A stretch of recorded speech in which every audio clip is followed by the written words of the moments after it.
Hey everyone, in this video I'm going to review Userlytics.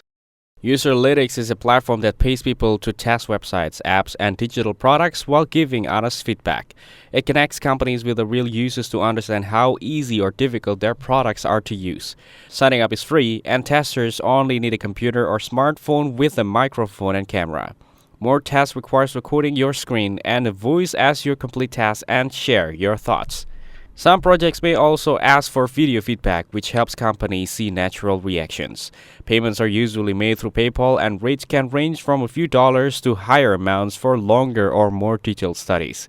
Tests can last anywhere from 10 minutes to over an hour, depending on complexity. A big advantage is flexibility. You can test whenever you have free time.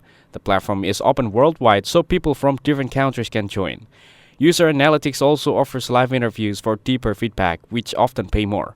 However, taste availability depends on your profile, meaning not everyone gets the same numbers of projects. Competition for slots can be high, so checking often helps. Clear communication and following instructions carefully are key to being accepted for more tests.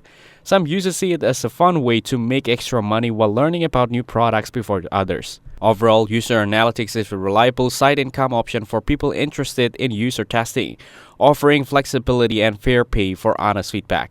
Thank you everyone for watching this video. Hope you guys have value. Make sure to like the video and subscribe. Goodbye.